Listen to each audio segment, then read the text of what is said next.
Why you must learn to stand alone. A Machiavellian law of sovereignty. Strength is not company. Strength is distance. Most people never realize this because they were trained to believe survival requires proximity, approval, belonging, the constant reassurance of others orbiting the decisions. They confuse numbers with safety. They confuse noise with support. But history does not reward the surrounded. It crowns the self-contained. Look carefully at your life. Every time you were destabilized, it was never by force alone. It was by expectation, by attachment, by hoping someone would act differently than they did. You didn't fall because you were weak. You fell because you were entangled. The world is not designed for fairness. It is designed for extraction. Every environment, every group, every relationship runs on invisible transactions. Attention is traded for access. Loyalty is traded for protection. Emotion is traded for leverage. And the moment you need something you cannot secure alone, the negotiation begins against you. This is why solitude terrifies people. Alone, there is no one to lean on. No one to absorb the consequences of your choices. No one to soften the impact of truth. But solitude is not emptiness. It is exposure. And exposure is where power is either forged or lost. Machiavelli never warned against enemies. He warned against dependence. The ruler who needs applause is already governed. The man who requires validation has surrendered sovereignty without realizing it. The most dangerous vulnerability is not fear. It is the inability to stand without witnesses. Standing alone is not isolation. It is insulation. It is the deliberate reduction of access to your inner state. It is the refusal to let your direction be shaped by consensus. Because the crowd does not reward clarity. It rewards compliance. Observe the pattern. The moment you diverge, you are questioned. The moment you slow your explanation, you are misunderstood. The moment you stop reacting, you are labeled distant. These labels are not accusations. They are symptoms of loss of control. People name what they can no longer move. The truth is uncomfortable. Most bonds are not built on respect. They are built on predictability. When others know how you will respond, they feel safe around you. When they can no longer predict you, they feel exposed. And exposure breeds resentment. This is why learning to stand alone is the first real act of power. Because the man who can endure his own silence cannot be intimidated by noise. The woman who can sit with her own thoughts cannot be manipulated by urgency. Independence of mind dissolves coercion before it forms. But solitude does not begin externally. It begins internally. You can be surrounded and still stand alone. You can be isolated and still be enslaved by imagined audiences. Standing alone is not about who is present. It is about who decides. The greatest illusion sold to you was that connection equals safety. That emotional openness guarantees protection. That being understood is necessary for survival. But every confession is a coordinate. Every explanation is a surrender of position. The more people know where you stand emotionally, the easier it is to move you. Think back. Every betrayal followed familiarity. Every manipulation followed disclosure. Every disappointment followed expectation. You called it closeness. They called it access. Machiavelli observed this relentlessly. He saw that those who survived power were not the most loved or feared, but the least dependent. They did not require reassurance to function. They did not seek comfort in reaction. They made decisions in quiet and revealed outcomes, not intentions. This is the discipline of standing alone. To act without needing applause. 2. Choose without consulting the crowd. To endure misunderstanding without correction. To let results speak where explanations would weaken you. Most people collapse here. They mistake solitude for abandonment. They retreat back into consensus. They trade autonomy for warmth. But warmth fades. Power compounds. Standing alone requires a recalibration of identity. You stop asking who agrees. You ask what endures. You stop measuring success by reception. You measure it by alignment. You stop fearing isolation and start fearing dilution. The lone position is not glamorous. It offers no immediate reward. It strips away borrowed confidence and leaves only what you have built. That is why it is avoided. That is why it is essential. Once you accept standing alone, something shifts. You stop rushing decisions. You stop defending positions. You stop explaining motives. You begin to observe. Others speak more. They reveal more. Silence becomes a tool, not a void. You notice patterns you once missed. Who becomes anxious without your reassurance? Who grows hostile without your reaction? Who disappears when you stop giving energy? These are not losses. They are diagnostics. Standing alone exposes which connections were real and which were transactions. And transactions collapse without payment. This is where strength becomes visible, not as force, but as gravity. You no longer pull people by effort. They adjust themselves around your stability. Your refusal to chase becomes a signal. Your restraint becomes weight. But this requires discipline. Standing alone is not emotional withdrawal. It is emotional governance. You do not numb yourself. You regulate access. You feel fully, but privately. You decide when emotion serves strategy and when it compromises it. The first law of standing alone is internal self-sufficiency. You must become the source of your own validation. If praise can lift you, absence can break you. Neutralize both. Let success satisfy you quietly. Let criticism pass without negotiation. The second law is decisional solitude. Major choices are made without consensus. Input is gathered, but authority remains singular. You listen broadly and decide narrowly. This prevents paralysis and protects clarity. The third law is emotional containment. You do not broadcast struggle. You process it internally or in controlled environments. Public vulnerability is not bravery. It is exposure. Strength grows in privacy. The fourth law is tolerance of misunderstanding.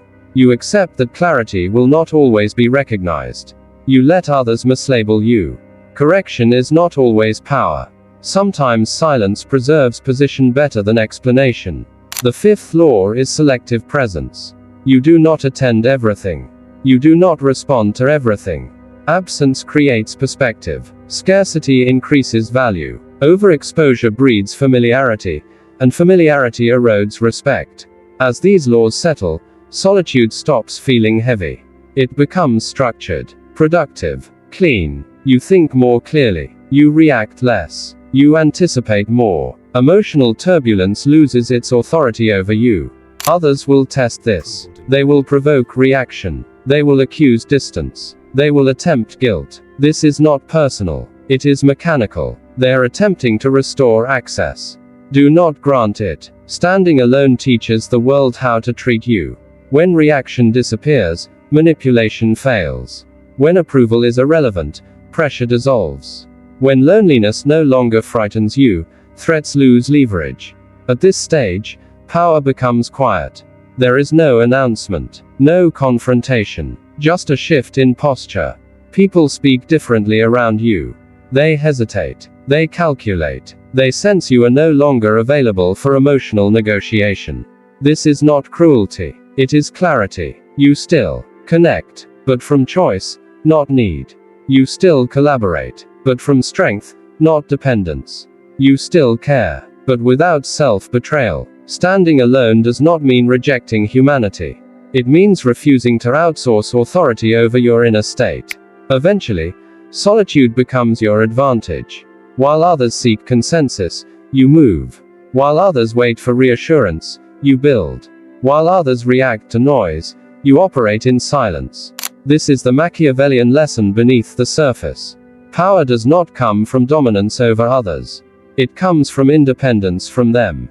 The man who can stand alone cannot be cornered. The woman who governs herself cannot be coerced. The one who does not require approval cannot be controlled. And once you understand this, you stop fearing isolation. You begin to cultivate it. Because in standing alone, you are never truly alone. You are aligned, directed, unmovable. Standing alone is not a moment. It is a system. Most people fail here because they treat solitude as a reaction instead of a structure. They withdraw emotionally after betrayal. They isolate after disappointment. They pull back in pain. That is not standing alone. That is retreat. And retreat always carries fear inside it. True solitude is chosen before crisis. It is designed, not triggered. It is not born from exhaustion but from intent. Machiavelli understood that power does not emerge in crowds. It is refined away from them. The ruler does not think clearly while surrounded. The strategist does not calculate while being watched. Distance sharpens perception. Silence clarifies motive. Alone, you are no longer performing. You are building. The moment you stop explaining yourself, the world grows louder. People fill silence with speculation. They project motives onto you. They guess. And in guessing, they reveal their own thinking. This is not accidental. This is data. Solitude transforms you from participant to observer. When you were emotionally available, everything felt urgent. Messages demanded replies. Tones demanded reassurance. Conflicts demanded resolution. You lived in reaction. Reaction is labor. Reaction is fatigue. Reaction is submission to external tempo. Standing alone resets tempo. You move slower. You respond later. You think longer. This alone changes the balance of power. Whoever controls pace controls outcome. Most people are predictable because they are rushed.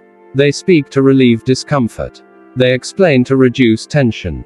They react to restore equilibrium. In doing so, they expose themselves. Every rushed action is a confession. Solitude removes the need to confess. When you are no longer trying to be understood, your words become deliberate. You stop filling space. You stop justifying decisions. You stop correcting interpretations. You allow ambiguity to exist. Ambiguity is not weakness. It is armor. People fear what they cannot read. Not because it is dangerous, but because it is uncontrollable. When they cannot locate your emotional center, they cannot apply pressure to it. When they cannot predict your response, they hesitate. This hesitation is power, but solitude requires discipline. Without structure, it turns into avoidance. Without intention, it becomes bitterness. Standing alone is not about disappearing. It is about governing access. The first discipline is selective engagement. You do not respond to everything that reaches you. Not every message deserves energy. Not every opinion deserves acknowledgement. Attention is finite. Spend it where it compounds, not where it leaks. The second discipline is internal dialogue control. When alone, the untrained mind becomes noisy. Regret loops. Imagined conversations repeat. Old conflicts replay. This is where most people break solitude and run back to distraction. You must rule your internal environment with the same authority you project outward. Thoughts are not commands. They are inputs. You observe them. You filter them. You keep what serves direction and discard what drains it. Solitude becomes unbearable only when the mind is undisciplined. The third discipline is purpose anchoring. Standing alone without direction creates drift. You must know what you are building. Power requires a design. Without one, solitude turns into emptiness. Machiavelli never advised isolation for purity. He advised it for precision. You withdraw to refine strategy, not to escape consequence. You return with clarity, not resentment. The fourth discipline is emotional non-dependence. You stop allowing closeness to determine stability. Affection no longer dictates mood. Distance no longer triggers panic. Approval no longer inflates identity. You still feel, but feeling no longer rules. This is where people misunderstand strength. They think detachment is coldness. They mistake restraint for absence of depth. In reality, emotional mastery requires more feeling, not less. You must feel without leaking. Emotion becomes internal fuel, not external broadcast. The fifth discipline is outcome orientation. You stop measuring actions by how they are received. You measure them by what they produce. Praise becomes irrelevant. Criticism becomes irrelevant. Only results remain. This is when confidence stops needing reinforcement. It is no longer fragile. It is built on repetition, not applause. As solitude deepens, something changes in how others interact with you.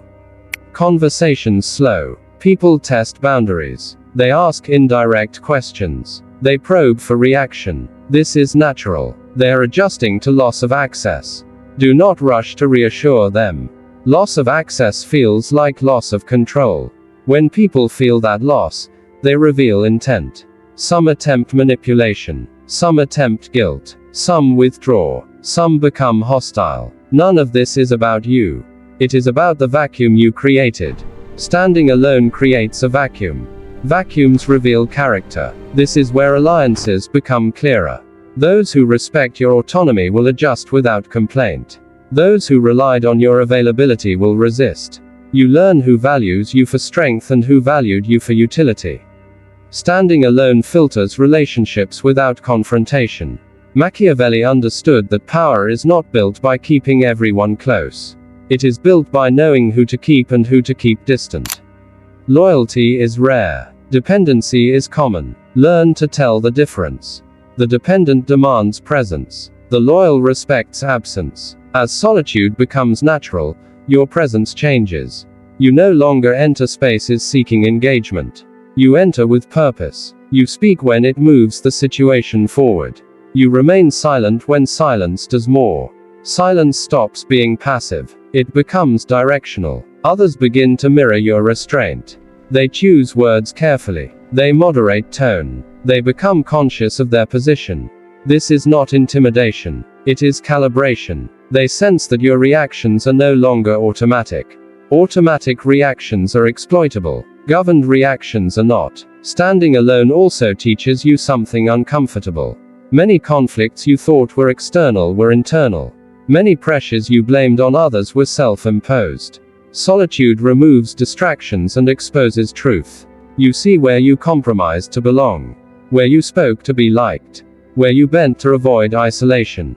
This awareness stings. But it is necessary. Power begins where self-deception ends. You stop chasing alignment through agreement. You build it through consistency. You stop managing impressions. You manage execution. At this point, standing alone stops feeling like separation.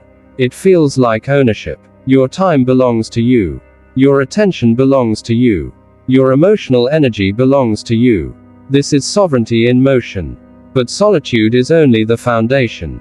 Power is what you build on it.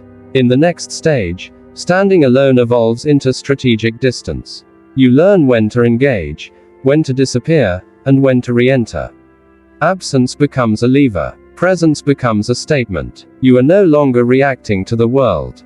You are shaping how it approaches you.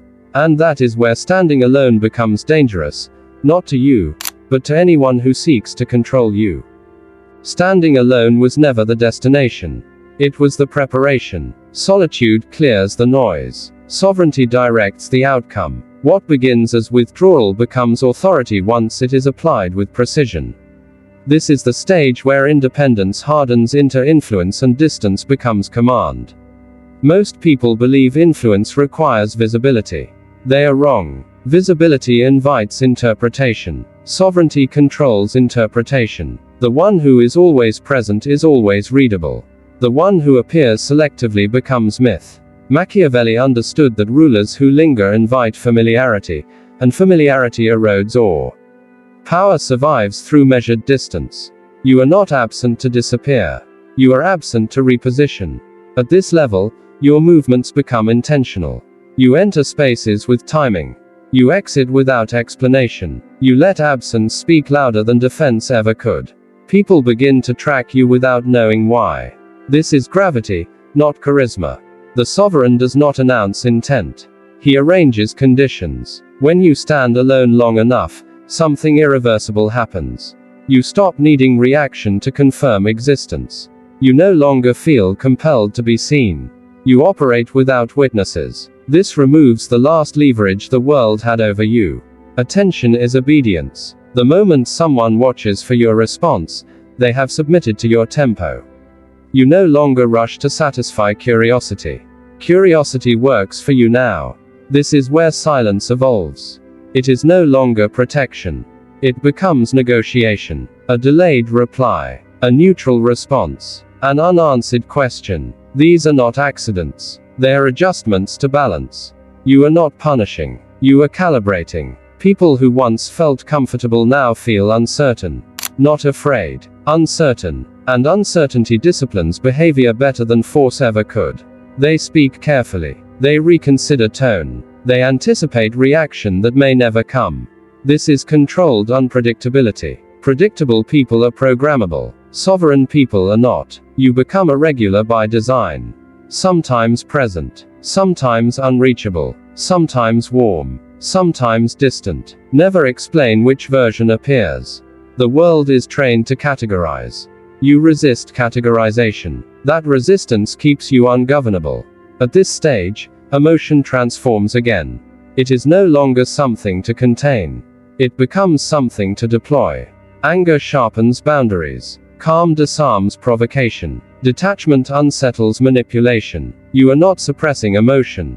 You are assigning it function. Most people burn emotion reactively. You store it. You release it only when it advances position. This is emotional intelligence stripped of sentiment. Power does not require cruelty. It requires restraint. A ruler who displays every capability invites challenge. One who reveals selectively creates hesitation. Mercy is not softness. It is misdirection. Let them think you are kinder than you are. Let them believe patience equals tolerance. Let them underestimate boundaries. Restraint confuses ambition. Confusion creates advantage. Now alliances change. You no longer bond through emotion. You align through value. Shared direction replaces shared feeling. Loyalty is measured by consistency, not closeness. You stop investing in those who need you. You invest in those who respect your independence. Dependence corrodes alliances. Autonomy strengthens them. This is where endings become clean. When something expires, you end it without spectacle. No explanations. No debates. No emotional residue. Closure is not owed. It is requested by those who cannot stand alone. Your absence becomes final. And finality teaches more than confrontation ever could. Others notice. They adjust. The environment shifts. People moderate behavior around you. They become careful. Not because you threaten, but because you are no longer accessible for correction or manipulation. You have become a fixed point. This is internal monarchy. You rule your inner state with the same authority you project outward. Habits are enforced. Thoughts are filtered. Time is structured. You sleep when planned. You move when decided. Discipline replaces impulse. Freedom without structure is drift. Sovereignty requires order. Every command you give yourself and obey strengthens the signal others feel around you. They sense coherence, direction, weight. Eventually, the world bends slightly when you move. Not dramatically, subtly. Conversations slow. Decisions adjust. Resistance softens. This is not dominance. It is inevitability. You no longer seek peace. You generate it. Peace born from autonomy cannot be taken. It does not rely on environment. It does not negotiate with circumstance. You understand now that power was never about controlling others. It was about removing their ability to control you. Standing alone was the first cut. Sovereignty is the finished form. From here, you move quietly. You influence without attendance. You rearrange hierarchies without confrontation. You let chaos dissolve against your calm. The invisible conqueror does not march. He waits. He does not argue. He designs. And when the world tests you again, and it will, you feel the old impulse rise. The desire to explain, to react, to defend. You watch it pass. No reaction. No leakage. Only awareness. This is the final shift. From strength to rule. You are no longer material for manipulation. You are no longer reactive matter in someone else's design. You have become your own terrain. And terrain cannot be moved. Power is no longer something you seek. It is something others adjust to. That is why you must learn to stand alone. Not to isolate yourself from the world, but to ensure the world never owns you. Standing alone was the lesson. Sovereignty is the result. The war is over. You did not survive it. You became its law.